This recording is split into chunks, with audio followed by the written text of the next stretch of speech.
Yo, what up guys? Knocking out some client work as usual. Enjoying my daily monster.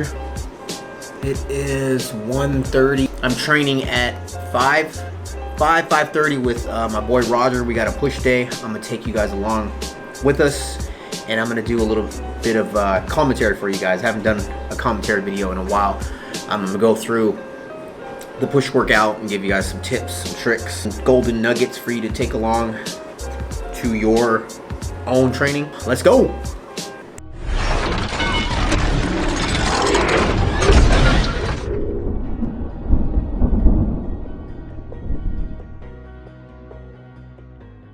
So it was warm on this day, and I felt like I didn't really need to warm up as much as usual. So I just grabbed a PVC pipe and just did some shoulder drills. What do they call the pull aparts? And then I like doing singling out each side, just getting my shoulders loose. And then we jumped onto the bench and we started acclimating up. We started with the bar,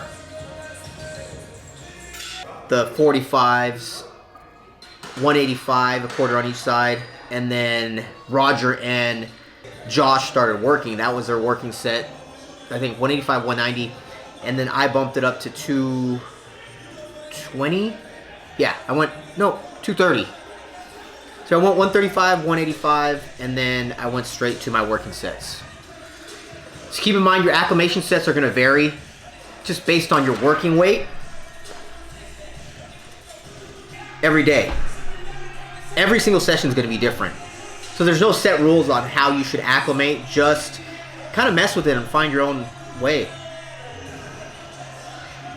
So I felt good here at 185. I did more reps than I usually do. Usually I'll just do like 3. But I felt really good. My form felt good.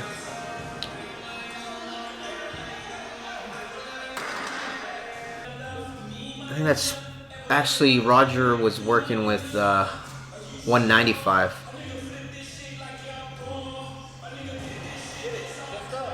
Roger is crushing it. He's definitely getting leaner.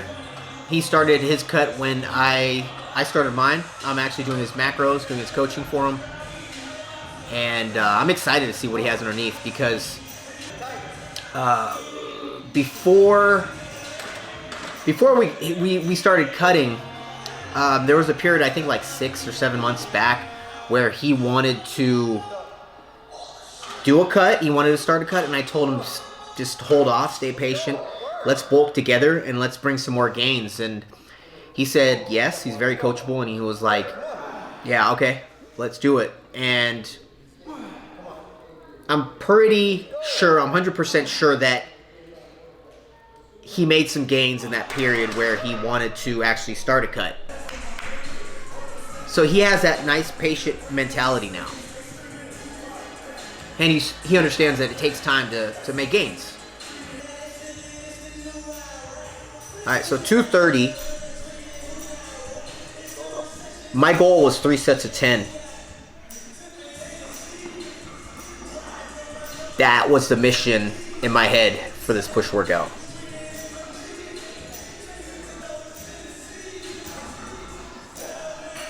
I'm loving those Vapor Maxes, guys. I wasn't a big fan of the Vapor Maxes until I tried them on. I told myself I needed to try them on before I said no. And I tried them on. I tried on the Kaleidoscopes in Texas, and I was sold. Now I don't want to wear anything else. Alright, so this was funny because we intended to do a drop set where we chose a weight that was heavy, that we can do like 6 to 8 times, and then back down the weight and do a drop set and just rep it out. Roger picked that weight up. He was hoping for the best, but he was just smoked. We're all smoked after that bench volume. So we actually had to decrease the weight from what we wanted to do. Yeah, so I did 8 reps heavier weight, and then dropped down, I think, to the 50s. Yeah, the 50s, and went for like anywhere between 8 to 12. And we did 3 sets of these guys. But keep in mind, that's after our compound movement, the bench. That was our bread and butter compound movement, which is usually how I do it. Is I'll focus on a compound and then I'll have some fun on the other movements after.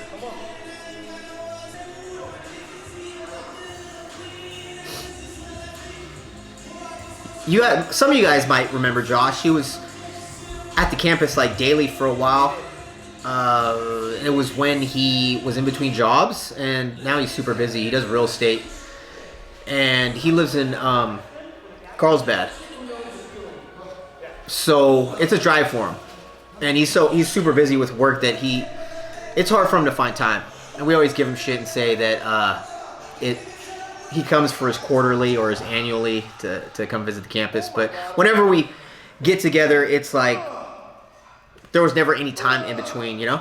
It's one of those friendships. It's always great catching up with him.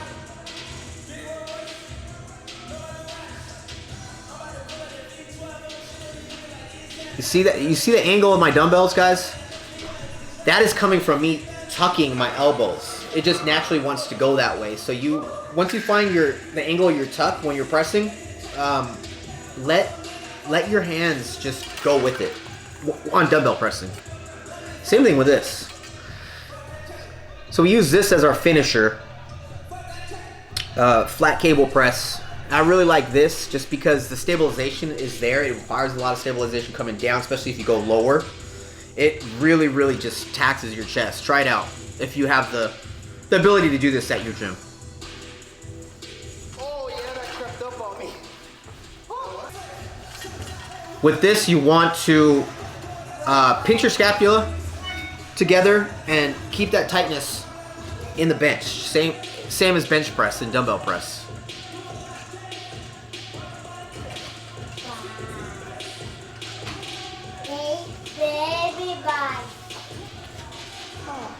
Josh hasn't been consistent training, and he hit a leg day with me the other day, and he was sore as shit that day.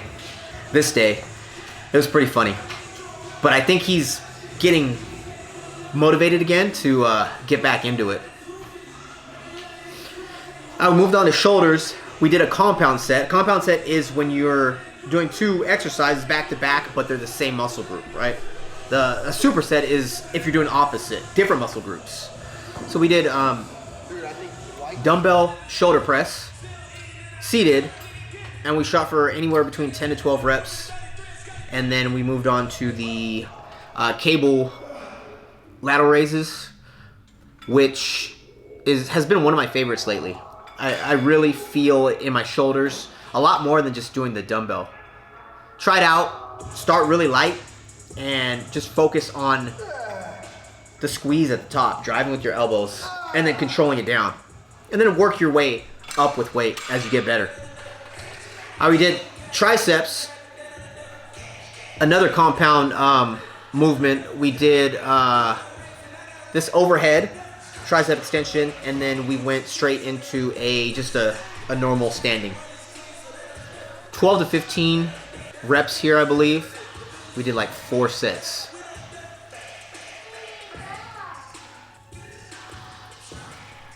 I really like these, especially if you focus on getting that stretch in the back or going back. Get that stretch, and then the contraction, squeeze like you're flexing your tricep, trying to show your horseshoe off.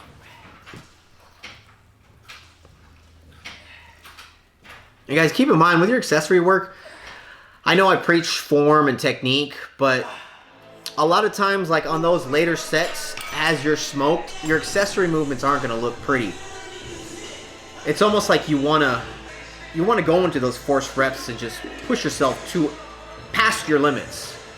And don't be afraid of going to failure on accessory movements. It's not as taxing to your nervous system, so you'll be okay.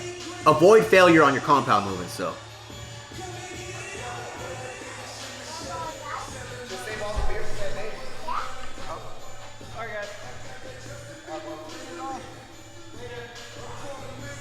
See, right there, my form wasn't pretty. The last 2 or 3. That's when my form usually goes a little bit. especially if I'm cutting the rest time really short and making it challenging. We decided to finish off with some close grip bench to finish off the triceps. Keep in mind, you don't have to, when I say close grip, it means just closer than your regular bench grip. I would say like 1 to 2 inches closer. This is pretty close for me. As you can see how my wrists and my elbows are stacked. If this was any heavier, it would put strain to like my shoulder, maybe my wrists. But we're just working with the 135, just repping it out.